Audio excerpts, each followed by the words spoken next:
Hey guys, welcome to this channel where we introduce many different kinds of historical books and analyze them one by one. So the book we're going to talk about today is 1920, The Year That Made the Decade Roll by Eric Burns, who made a lot of arguments on the year 1920. I hope you guys learn more about the books and enjoy today's video. Okay guys, so before we get into this book, we need to know some historical background of the book. Let's talk about 1920 the year first. So just a few years ago, the well-known war that caused a disaster across continents just ended, which caused a large amount of loss in population and economy. And this war is World War I. And as the year passed, more reformation has been introduced to the society, such as industrialization and political reform. This information all led us to an idea that 1920 might be a big year around the world and especially in America. Now back to the book. Eric Burns suggests that the year 1920 was a crucial year not only for recovery from the Great War, but also the year of turning point that launched the Roaring Twenties. Burns does not just offer a timeline of events. He shows how a confluence of social, political, and cultural forces changed in 1920. He emphasizes that this was the year when modern America sowed the seeds.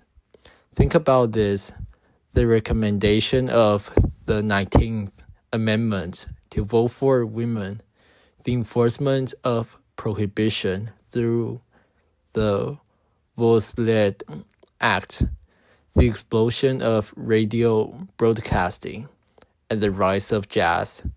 All these transformation changes took place in 1920. Therefore, in this book, you will find a detailed exploration of how these important events were revealed, how they influenced American society, and how they set a platform for role. Burns takes you through the year, sometimes a month by month. It shows how all these things came together. We are going deeply into these arguments and are analyzing them in this video.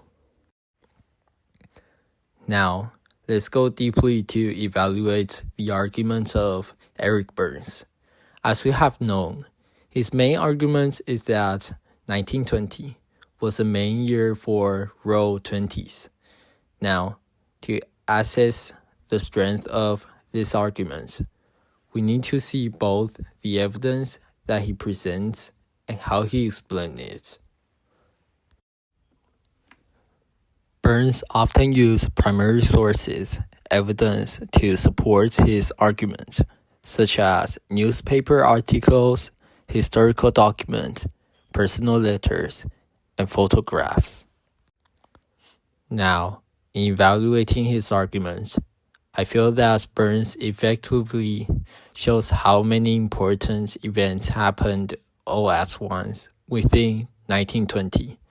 He does a great job to show how things like women's franchise and prohibition happen at the same time and affect each other. Their claims are strengthened by their use of primary sources, which provide us with direct access to the sounds and experiences of time.